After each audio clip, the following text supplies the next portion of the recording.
for Chesapeake Bay, a position which allows her to combine her two mostly deeply held passions, creating a more equitable and inclusive conservation movement and collaborating with local communities to solve the environmental issues that matter the most to them.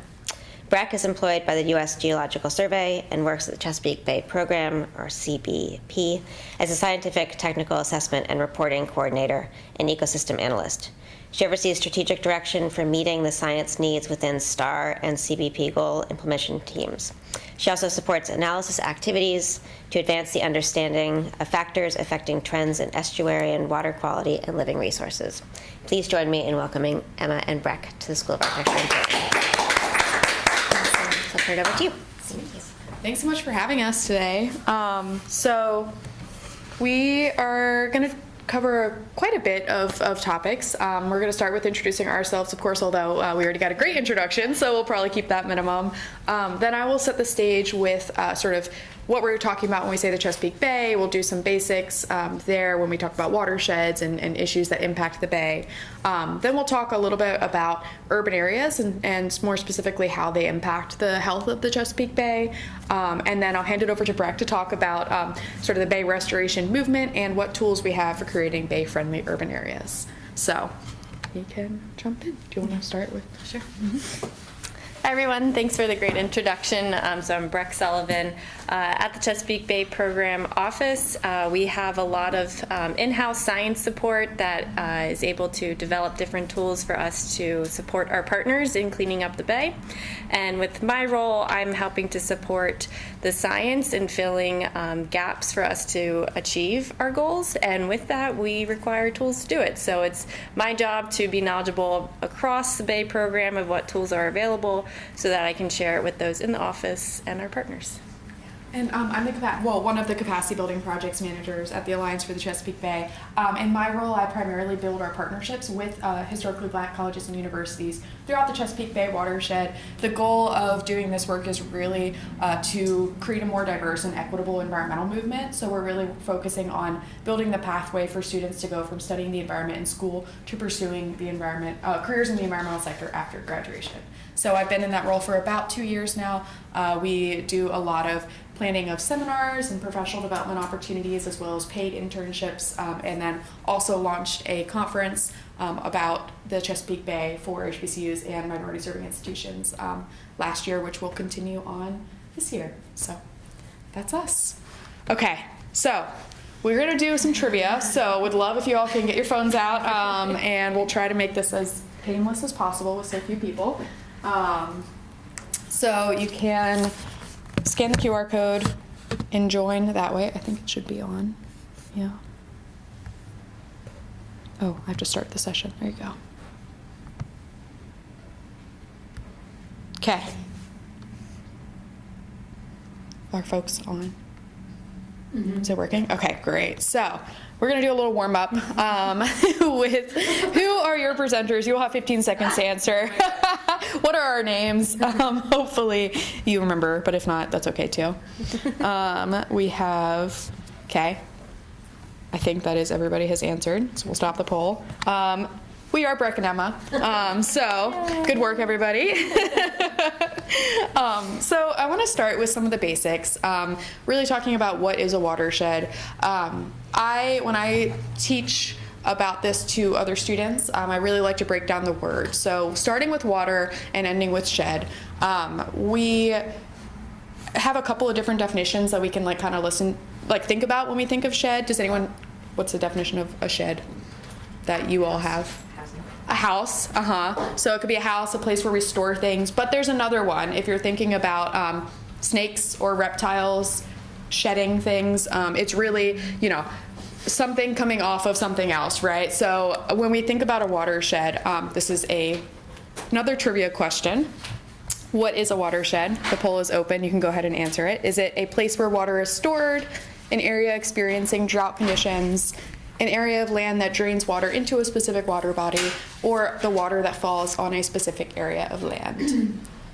I think we have that answered. So yes, it is an area of land that drains water into a specific water body. So when we think about watersheds, they're often kind of nested within one another. So a drop of water that lands, here on campus might drain into a stream first and then drains into a river, which then flows into the Chesapeake Bay, right? So they're nested within one another, and they all kind of lead to somewhere, right? Whether that's the bay and then the ocean, but it's just important to note that in most places, almost all places, water that lands on a body of land will end up in a body of water eventually.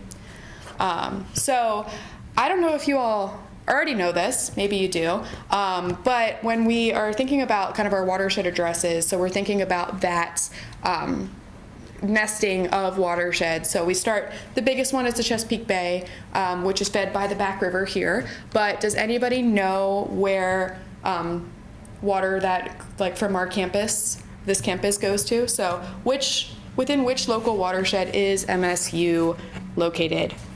So you can go to mywaterway.epa.gov if you need to, or some people already just know it. Wow, okay. So is it Herring Run, Herbert Run, Jones Falls, or 4 Mile Run? Exactly. It is Herring Run, which was something that I didn't know until I put this presentation together, so nice. So this is a map of the Herring Run watershed. The red star is where we are standing right now. You can see Herring Run there sort of in the middle, winding through. And then if we scale out a little bit, we have the Back River watershed. There, there's the star again of where we are standing. And then finally, a star of where we're standing, and the Chesapeake Bay. So you can see Maryland has a lot of different watersheds in it, but all of it most of it feeds into the Chesapeake Bay. So everything that we do is connected to the Chesapeake Bay, which is the largest estuary in the United States, although its average depth is actually pretty short. It's only 21 feet, but it is incredibly diverse, both for when it comes to the sort of human populations, but also the non-human populations. So home to more than 300 fish species. It is also home to countless, other species of animals, and of course the watershed is home to, I think, coming up on 19 million people now, so a lot of folks call the Chesapeake Bay watershed home. But one thing that I do want to drive home is how culturally and economically important the Chesapeake Bay watershed is for the communities and economies that live and rely on it. So I have this super cool little video. Has anyone heard of Marcus Asante before? Okay, cool, we're gonna learn about him. He's super cool. Oops. Y'all just got a preview to that next question, so you better get it right. Just kidding. Okay, well, this is a very short video, but it's a very cool one, so we'll play it. As soon as I navigate this. Okay. When you're on a sailboat with the engine off, the sails up, you're fully engaged with the wind, with the water, with tides. Sailing is a mechanism for you to engage or to interact with nature on a higher level. Let it fly. All right. Let the sail luff. Let it go. As I learned to sail here on Chesapeake Bay, I had to sort of barge my way into the business. I didn't know how I was going to learn to sail or who was going to teach me or anything like that. As I looked around the sort of seascape at that time, I noticed that there were not any African-American sailing clubs on the Chesapeake Bay. I saw the need for it and I jumped in and I said, hey, I'll just have to do it. We feel really blessed to be here in Baltimore, where we have this intersection of history, culture, the past and the present, and we can get out to the rest of the world from here very easily. Yeah. Hey guys. Sailing fits into this because it's a connection to your local waterways. So that's what the bay means. It's something for everyone here. And it's up to you to engage in it in the way that you can find to see that these waterways in particular are central to our understanding of the past, the present, and the future.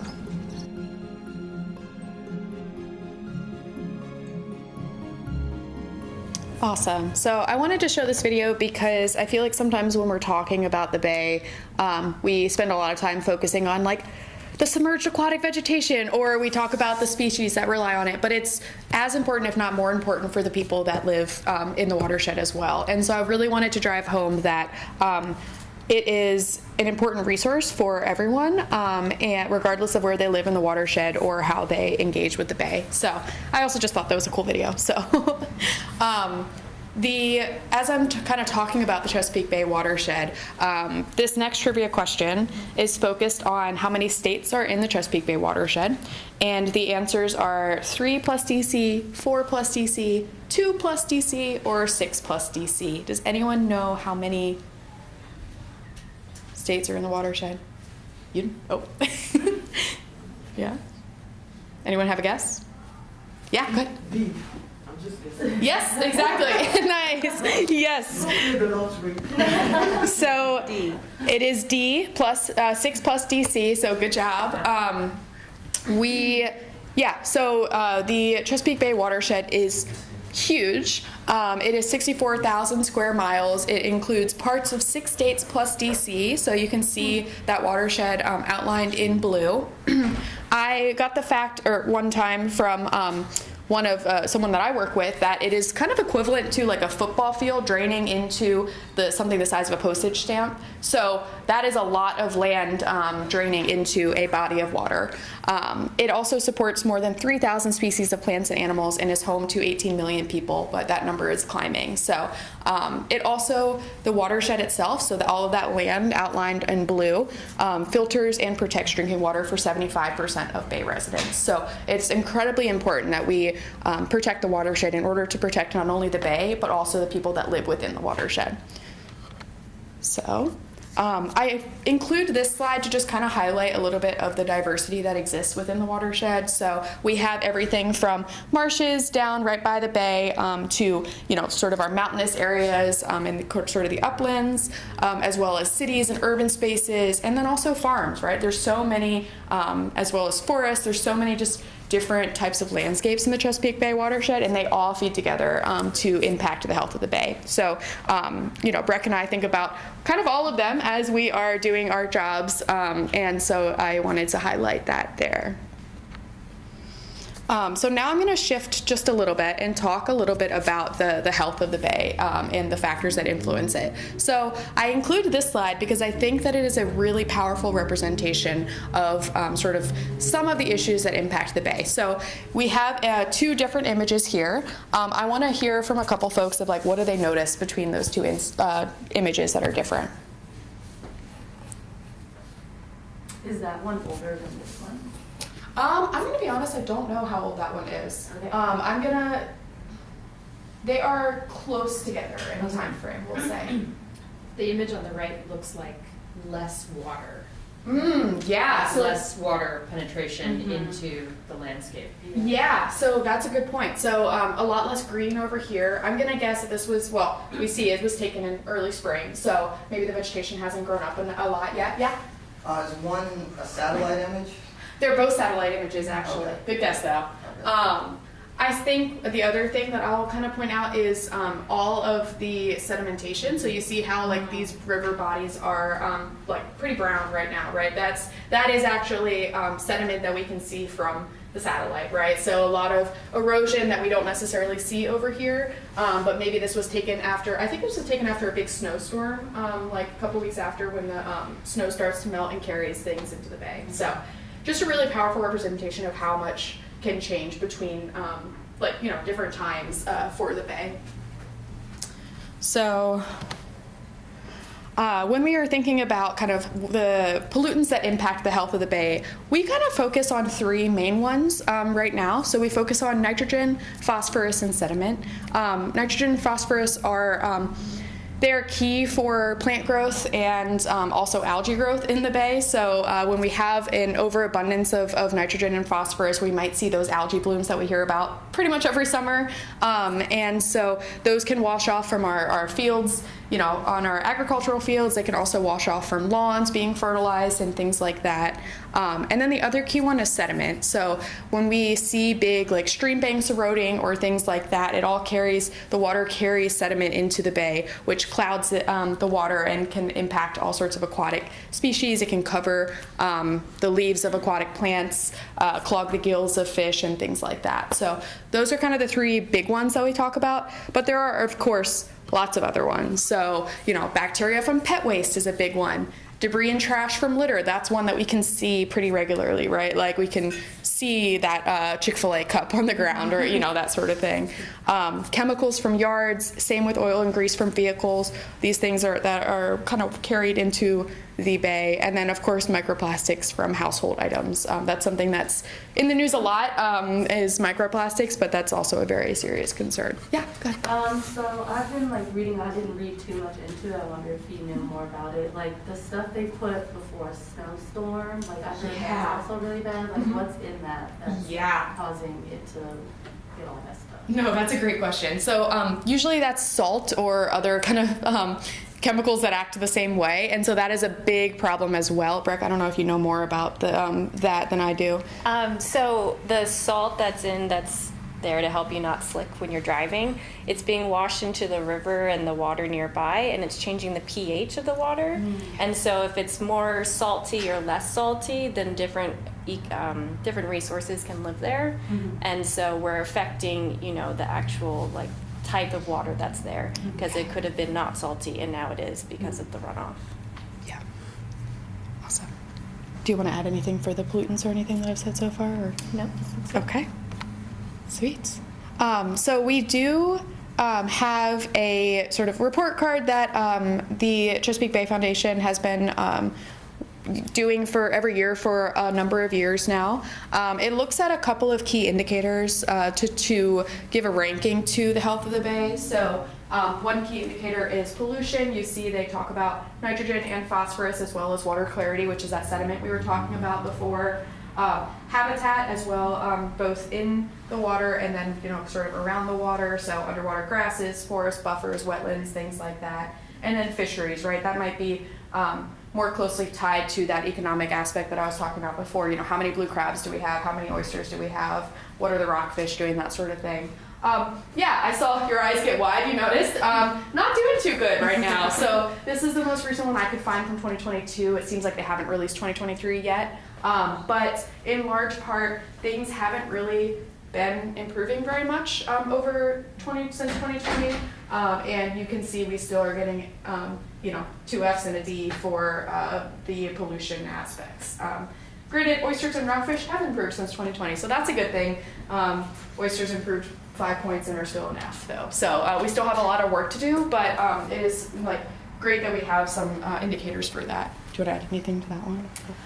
Is this being compared to another watershed, or compared to us, right? It's just different. So the indicators they have here, there's certain thresholds that we're trying to meet. So based on how far it is from those thresholds. No great. So quick question is, +2 means it's getting better? Better, yes. Okay. Yeah. I will say though that we, in this time period, increased population had seen more impacts from climate change. So while we may not be doing better, we're also not doing worse. So we're showing resiliency. That's a good point. Thank you for being the counterpoint to my doom and gloom. So we also, when we're thinking about pollutions, we talked about some pollution types, but there's also a couple different types of pollution sources. So we have point source pollution, which is pollution that's coming from a single place. It is that big old pipe spewing sludge and stuff into our waterways. It is the plant that is emitting, burning fossil fuels and putting smoke and everything into our air. So that is something that we can point to, a very specific thing. Non-point source is a little bit more difficult. It is kind of the accumulation or combination of pollutants coming from a large area. So that could be our urban areas, that can be our agriculture land. It's less easy to pinpoint, and therefore sometimes a little bit more difficult to resolve as well, right? We could put a filter on the sludge coming out of that pipe, but we can't necessarily put a filter or something to resolve all of the collective rainwater coming from the crops. So those are 2 important ones to think about. We also have a couple that we think about a lot, at least here at the Alliance, and then at the Bay Program as well. So we have things like agriculture. That is a big source of non-point source pollution. So, the cows and the fertilizer and that sort of thing washes off into the bay. Air pollution is another one. What comes up must come down eventually, and so that is another big one that we might not think about necessarily.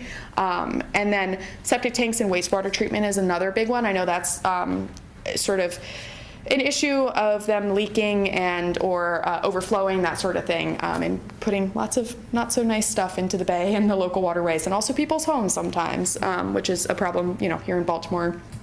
And then stormwater runoff is the one that we're going to focus on the most today. So when we think about stormwater runoff, it really kind of helps me to visualize it as like, okay, without our urban areas, the landscape can be kind of like a green filter. So all of the trees and the soil and everything absorbs all that water that comes down in the form of rain. And then it's able to filter slowly to the bay or to our waterways and get kind of purified through those trees and other vegetation. But if we pave over all of that, all of those trees, and we don't do anything to put in more trees, it can become kind of a gray funnel. So everything that lands there moves very quickly and carries with it all sorts of nasty stuff from the urban areas. So it could be a big problem. It can introduce lots of water pollutants like we talked about before, nitrogen, phosphorus, oil, things like that. It can also lead to erosion and sedimentation of local waterways. So the water tends to move really fast coming out of a parking lot, and then it can kind of erode away in a way that wouldn't necessarily happen if it were moving more slowly from a forest.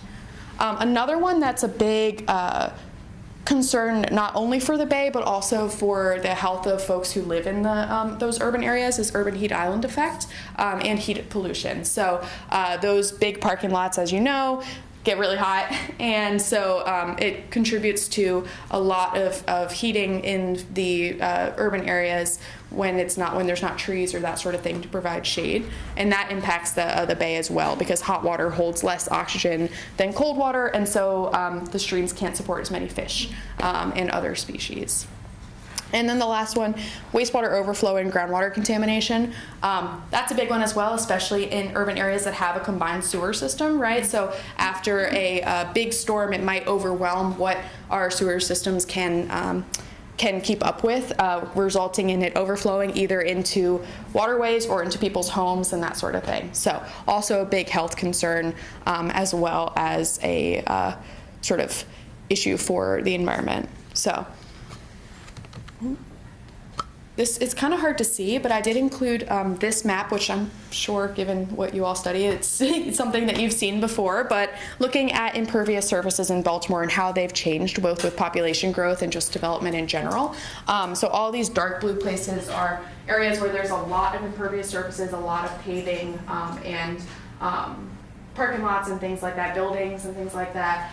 You can see how much of it has changed. It's really grown out between 1984 and 2010, and that continues to improve, except in, sort of, it's not only within Baltimore itself, but also expanding out. So it's definitely something to be thinking about for the future. So one of the last questions, what is the fastest growing source of pollution into the Chesapeake Bay? Agriculture, wastewater treatment plants, stormwater runoff, or leaks from landfills. Any thoughts? I would guess B. Guessing B. Okay, good guess. Any other guesses? C. Yes. So C is the answer for this one. I will also say though that although it is the fastest growing, we're also doing a lot of work to ensure that the runoff is not having a big impact on the bay, or we're mitigating that. Question. Oh yeah. On that last slide, those other three factors. Yes. Did you put them there because they're close seconds, thirds, fourths? Are these emerging, fast-growing issues, pollution sources? These other three? So they are. So agriculture is a big one. It is, I think, might be the biggest. So agriculture is the biggest source of pollution for the bay right now. So I put that one on there because it kind of tricky. Right. But stormwater runoff is the fastest growing one. So it's increasing the most quickly, I guess. Gotcha. Do you want to add anything to that? Or? Yeah. Okay, I will hand it over to you now. Okay. So as you all have seen, there's multiple factors that affect the health of the bay.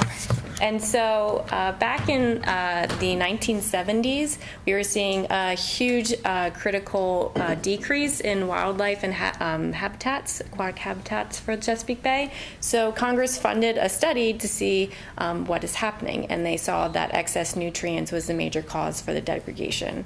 And so that study that Congress funded is what helped establish the formation of the Chesapeake Bay Program, which is a collaborative effort for us to work with partners within the watershed to help restore the bay. And so the first agreement was signed in 1983, and it was just merely a pledge saying that it needs to be a collective effort for us to work on the health of the bay, its tributaries, and the land around it.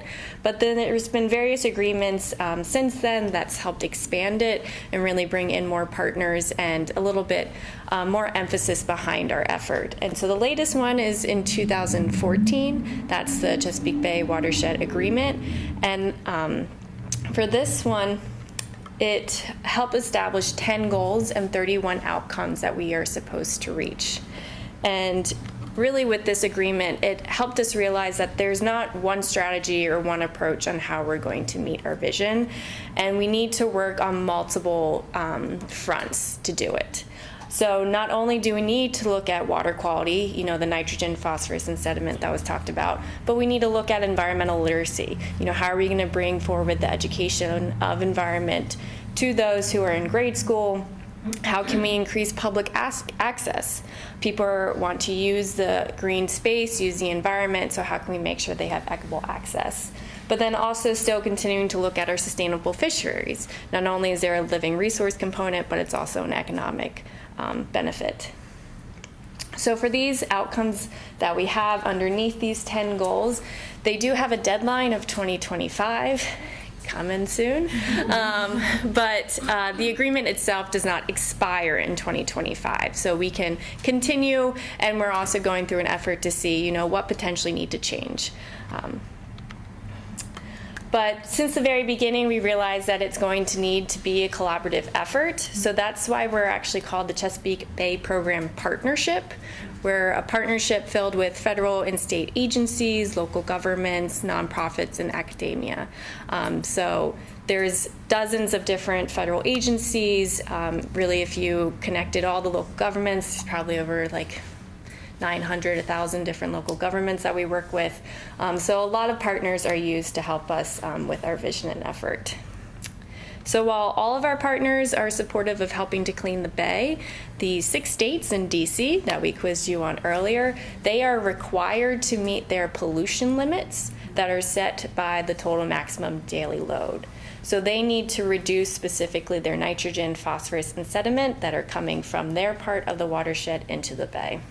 And the total maximum daily load is a planning tool that calculates the maximum amount of a particular pollutant a body of water can receive and still meet applicable water quality standards. So it really helps us be able to assess our progress and keep ourselves accountable for moving forward, and ultimately for us to make sure that we are meeting our goal of sustaining living resources and their habitats, which means we need clean water. So we wanted to talk a little bit about, our organization. So the Alliance for the Chesapeake Bay is really focused on bringing people together to protect the bay. So our mission is to restore the lands and waters of the Chesapeake Bay watershed through collaboration and action-oriented approaches for on-the-ground solutions. We also provide technical assistance and also capacity building to help other organizations achieve clean water goals and healthy land and contribute to healthy lands. We have offices, 4 different offices throughout the Chesapeake Bay watershed. We have one in Lancaster, Pennsylvania, one in Annapolis, Maryland, one in Richmond, Virginia, and then one in DC, which is where I'm based out of. Our vision is really, I think I already mentioned this, but clean water and resilient landscapes cared for by the people who live, work, and play in the Chesapeake Bay watershed. I think that's one thing that makes us a little bit unique to some of the other, there's a lot of partners working to protect the Chesapeake Bay, but the Alliance is really focused on collaboration and sort of thinking about how do we do work upstream to provide benefits downstream. So we do this work in 4 major program areas. So we have agriculture, really focused on working with farmers and other food producers to integrate best management practices or practices on their land that are going to prevent runoff from carrying those bad things that we mentioned before, but also integrating climate solutions, right? So like helping farmers get what they need, the resources that they need, and expertise to be able to integrate those practices on their lands. We do that through forests as well. So this is also working with landowners as both public, private, that sort of thing, to put more trees in the ground to absorb more of that runoff, but also to manage the forests that already exist, right? So there are lots of different ways that you might manage a forest, lots of different goals that you might have, and so we're able to work with folks to help them find a forest management practice that works for them and put more trees in the ground if that's one of their goals as well.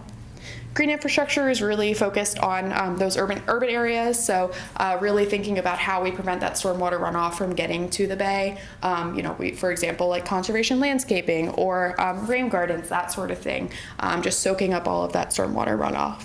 And then the last one is stewardship and engagement. This one kind of overarches all three of the other program areas. That is really focused on how do we bring as many people to the table and equip them to do work that will provide good benefits both for the bay and the people who live and work near it. So that's the program that I work under primarily, and it's really, like I said, focused on building the capacity and engaging folks in doing bay-related work. So that's volunteering, that's educational opportunities, that's internships, skills building, things like that. So now I'm going to jump into the tools that may be available and helpful to those here and listing online. But at the Chesapeake Bay Program, to help our partners like the Alliance and others to help clean up the bay, they need tools. They need resources to help identify, target, design, and implement these restoration efforts. So we work with them to help develop these resources and tools and to ultimately help us reach our vision. So the first one I'm going to show you today is our suite of Chesapeake Bay 1 meter resolution products. So what we have available is land cover data, land use change data, and hydrology data. For land cover, land use, and ultimately the change, we have it currently available for 2 time periods, the 2013-14, the 2017-18, and we soon will be releasing the 21-2022. So these products right here are pretty much the best nationwide for any hyper-resolution data. And it really allows for a more advanced geospatial analysis for us to be able to help plan conservation efforts. Sorry, are those on your website, or if we wanted to use them? Yeah, so this link right here takes you to the Chesapeake Conservation website, and they have someone who really a lot of her job is to help others use the data, and it's available there. They also have viewers for you to just, if you don't want to use the data specifically, but just look at changes, you can look at that. So it is available. The 2013-14, 2017-18 is available. This year we'll be releasing the 21-22. And hopefully, depending on funding, we'll be continuing this to provide other time periods. So the first picture I'm going to show you is a 2018 image from the National Agricultural Imagery Program.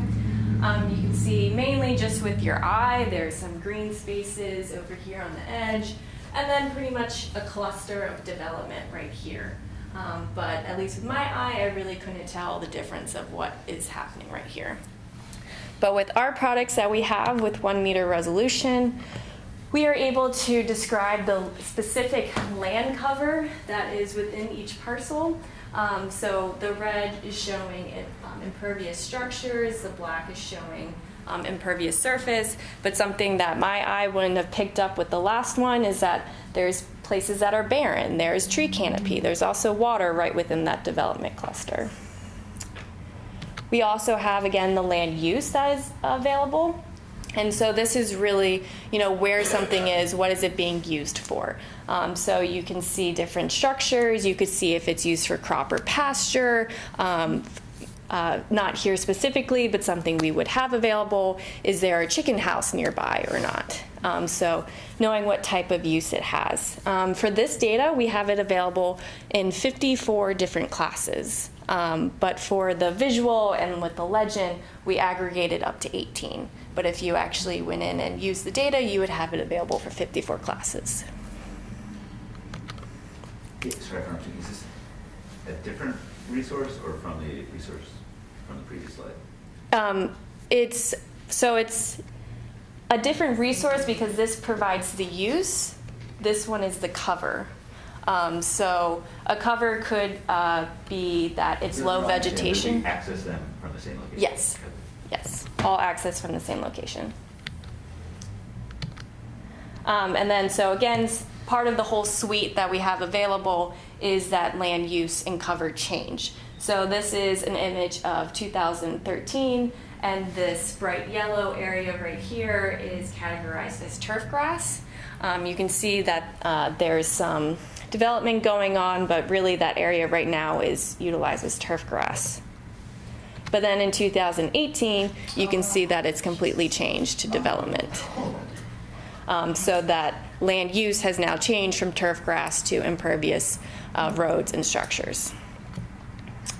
And then finally, the team is working on creating 1 meter resolution for hydrology to be able to map channel-like features. So to show where is the water and where is it flowing.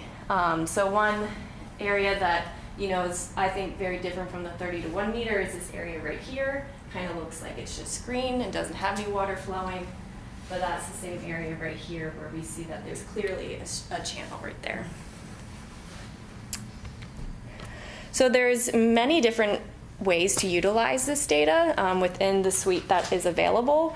And some examples from managers and planners that we've heard from already using the data. They've done climate vulnerability planning, greenhouse gas inventories, comprehensive planning, development review, tree canopy assessment, flood risk assessment, transportation planning, and identification for priority watersheds. So we really see this data as a way for landscape conservation to advance in the future and really help us get more to that specific level of what's going on in the land. So the next tool I'm going to show you is our Chesapeake Bay Watershed Data Dashboard. It has data available to help with environmental efforts for managers and planners at both the state and local level. So this data dashboard has data on tidal and watershed water quality monitoring loads and trends. It has information to help geographically target restoration efforts. It has information to help choose BMPs, opportunities for smart growth and land conservation, and it provides information on living resource trends and explanations. Can you let us grab the QR code again? Absolutely. I think I didn't put it on that one, but yep, I can scroll back. One slide before. Yeah. Thank you. And if you don't remember all of that in the next 2 minutes or even by the end of this presentation, the QR code will take you to this homepage where there's some really nice tabs that tell you what the dashboard is, where to get started, and what it can be used for.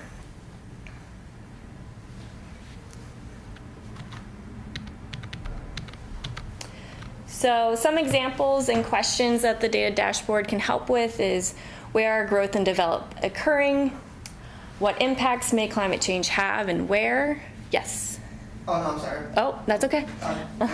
How can we conserve lands or grow smartly? So that's just a few questions that you could help answer. And the data that's available in the dashboard to help answer those questions is we have nitrogen and phosphorus loads from the past and projected into the future.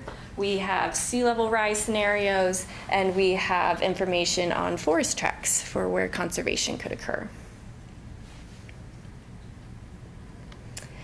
And so the last tool I'm going to show you is the Chesapeake Bay Targeting Tool Portal. So as much as I would love to stay here for about 5 hours and show you all the tools that we have available at the Bay program, I wanted to show you the portal where really it brings together not only the tools available at the Bay program office that we've put together, but also from our partners. And also this portal, if you notice from the other tools, it was very land focused or it was very water quality focused. This one tries to provide an opportunity for how can we have multiple benefits with our restoration efforts. So you can look at water quality, but can you see how it blends also with climate resiliency or benefits to people? And so when you go to the portal, the first question you might want to ask yourself is, what are you most interested in? If you are most interested in water quality, you can go to that tab. If you're most interested in climate, you can go to that tab. This one is an example of benefits to people. And so once you go to that tab, you ask your question again, okay, more specifically, with benefits to people, what am I most interested in? And let's say I'm most interested in DIJ issues. Then based on this decision tree, it says yes. So then I'd want to go to the environmental justice and equity section. At that section, it will provide you links to, again, not only the tools we have available at the Bay Program office, but ones that our partners have put together. So these are just a few examples. We have our environmental justice and equity dashboard. We have a story map to help understand the dashboard and some case studies. And then we also have the Chesapeake Conservation Partnership Green Space Equity Tool. So if I clicked on the last link, it would take me to our partner's website where that tool is available for the Green Space Equity Tool. And this has a GIS platform, so right there you'd be able to manipulate some of the layers and parameters that you're interested in.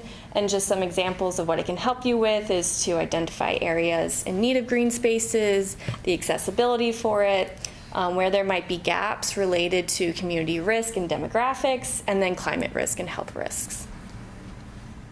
Question. Yeah. Kind of an academic question. Maybe folks in the room can help. How do you cite this sort of stuff? Right? Yeah.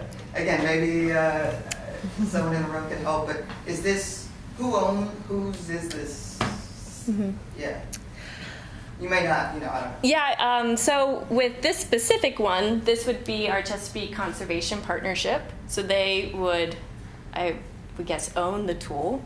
But they should have within their information block, it should be like a metadata tab or an information tab, and it will show you where you're getting that data from.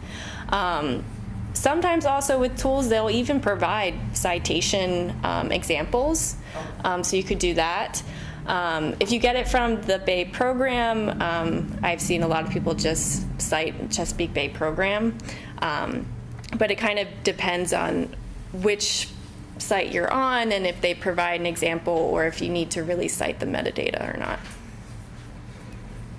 Yeah. So again, with the portal, this is really an opportunity for our partners and other agencies to have a way to reach multiple benefits with their restoration efforts and be able to access, different tools in one space. I did want to leave with one more message, and really that is thank you. So this is an image from the 5th National Climate Assessment that was recently released. And it's a specific image called the Coming Coast. And it's from a project that was done within the 11,000 miles of the coastline of the Chesapeake Bay. And it went to communities to show them this yardstick. And this blue tape line represents where the coast will be in the year 2100. And so the biggest thing is that when they were traveling around the coastline and showing communities, that the coast is coming, they were going to communities where the water really wasn't even close. So just showing the impact that could happen come the year 2100. And so the field that the students and faculty are in here, the work that you're doing, you're going to help us protect this resource of the Chesapeake Bay and the watershed, and you're going to help us be able to adapt and combat the changes we face. So we recognize that it really matters at a local level, the impact that can be done for our restoration efforts. So thank you.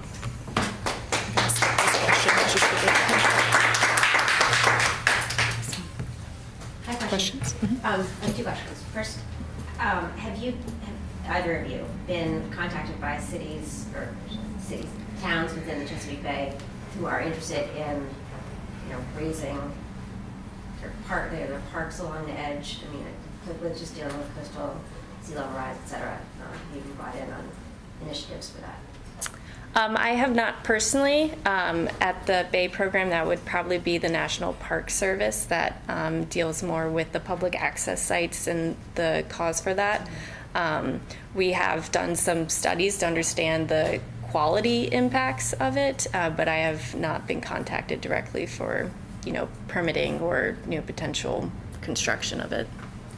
The one thing I'll add is, this might be tangential to your question, but so the Alliance does work actually very closely with the Bay program on the local government initiative, which is really working with local government elected officials to help them with answering questions like that, right? Like, how do I protect my town from sea level rise? How do I install BMPs, in my neighborhoods, that sort of thing. And so we have staff members that are kind of between both the Bay program and the Alliance's staff members who do that kind of work of just providing technical expertise as well as resources and things like that to support local governments in doing that. The other thing that I'll mention is the Alliance, as part of our green infrastructure team, a lot of it is focused on urban areas, but there's also a large portion that's focused on things like living shorelines or, living shorelines is the one that's most relevant to your question, but really working with folks. I don't know off the top of my head if they've done much work with cities or local governments like that, but definitely with property owners on integrating living shoreline to their communities and their properties in order to protect that land from eroding. So we worked with a community right outside of Annapolis who were losing feet and feet of shoreline each year to the sort of erosion. And so we put in a living shoreline there and have actually been gaining that shoreline back because of that. So things like that really just to protect property and communities. So yeah, we did a shroud with Betterton a couple years ago, and they're just a direct onslaught with winds and yeah. My second question is, Maryland ASLA has put together a challenge, climate action plan challenge for all landscape architecture students within the Chesapeake Bay watershed, which is why I think the 6 states. So we've opened it up to Temple and Penn and Penn State, Virginia, Morgan, Maryland, Delaware. And I'm just wondering, plug to see if someone with either of you or with in the jury or could be interested in sponsoring. So I'll talk to you about that. Yeah, thank you for that. Mm-hmm.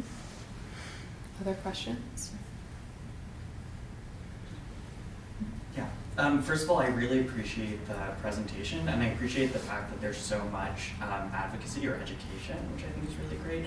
I wanted to ask a little bit about the politics behind the different states and how we spoke about the pollution per day or things like that, and is there some sort of I guess political discussion between different states and agencies, and what does that look like in terms of New York being further away and maybe they want to do less, and what does that look like on your end potentially? Do you have the answer to that or? So with the set pollution limits that each state is allowed to do, they can't necessarily say, I want to do less. It's a requirement through the Clean Water Act for them to meet them. But it is allocated based on, the part of the watershed that the state takes up. And we have a model at the Chesapeake Bay program that helps assess, how well the states are reaching the limits that they're supposed and said that they're going to do. There is sometimes, conversation around whether or not the model is providing enough credit that they believe that they're seeing and they're investing in versus the limitations that we have. So that's where we're trying to really advocate for monitoring data, where that is being able to see, observing what is really happening compared to scenarios and projections. But it is a necessary blend of both that we need to use. Trying to think. With your comment on, New York being further away, it is difficult for us at the Chesapeake Bay Program to have volunteers to work with us within our work groups and to bring them along for the conversation, because they don't see how the bay relates to them. You know, they don't see the water, they don't come down and normally vacation here and things. So trying to bring in aspects, you know, around urban heat island or around mussels, to try and relate how what's being done on the watershed also impacts you where you live, but also the bay. So that has been a bit of a struggle and something that we're still working with, but it is a collaborative effort. And on that question, so if they reach the limit, what do you do? Go to jail. Oh, if you don't meet? Yeah, no, I don't think you're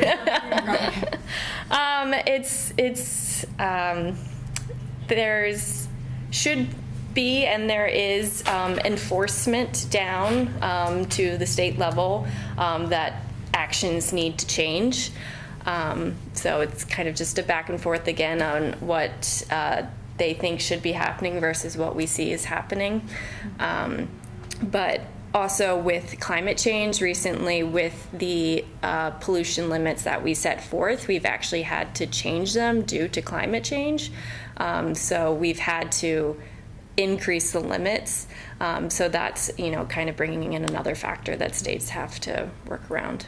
And my next question related to that, so like by 2030 or 2035, like what's the biggest goal for y'all, like in terms of like, because climate change is going to continue to get worse, like what do you see being the biggest thing that you'll have to focus on?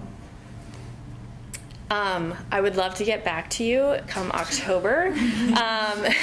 So at the Chesapeake Bay Program, we're going through an effort right now. We're calling it Beyond 2025.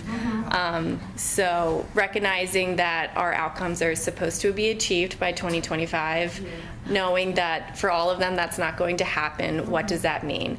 And I think we're understanding that the status quo is not something that we can continue with. So understanding what are those priority efforts that we really need to focus on. So we're in the midst of that right now, but hopefully we will come out with it with not necessarily a new vision, but a new emphasis on what needs to be done.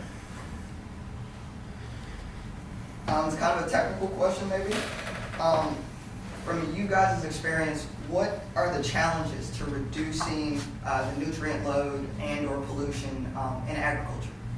Since that's what's contributing, because I know there's a lot of focus on the urban environment, and it seems like we're doing decent in terms of technologies and innovations. Now implementations is another thing as far as the speed, but it seems like with agriculture, we really don't even have the tools, or I guess that's the question. And what is the issue with implementing those tools in ag? What's happening over there? If you can give us some insight. I mean, I have a response for you. Welcome to go first. No, please go first. That's a really good question.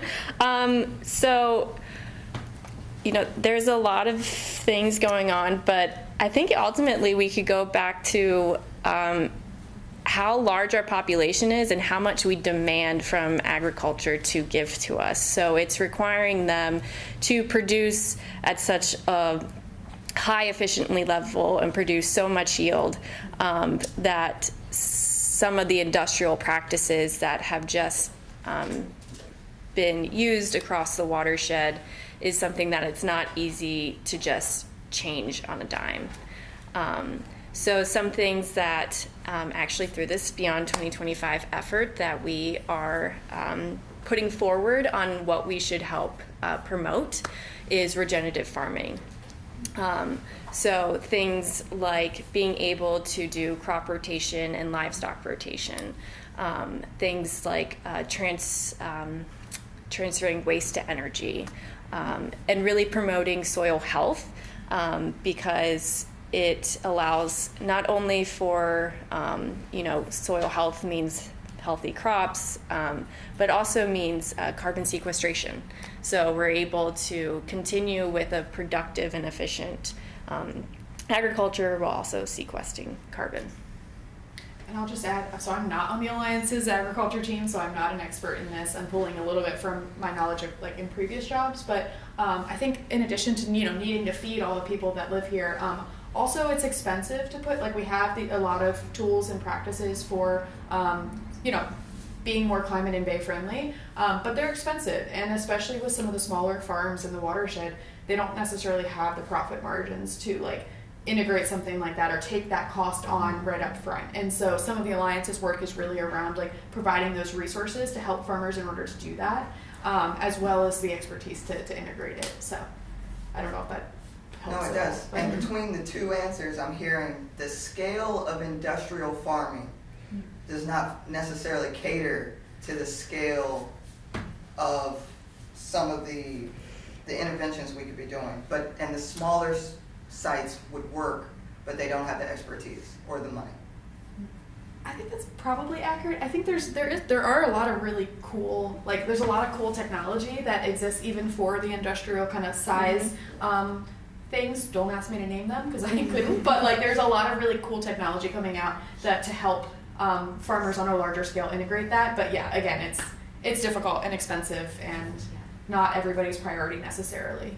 That's the word, priority. Yeah. Yeah, they have the buy-in, I would imagine. Yeah, so that's a lot of the work that I think both of our organizations are kind of trying to build as well.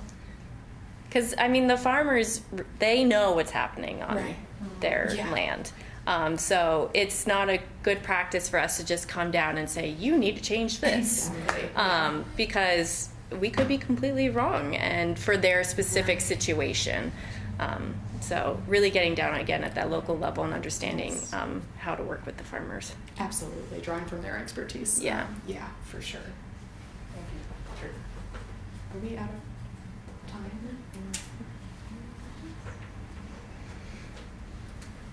I'm happy to stick around if there's any other questions, but thank you all so much. Thank you.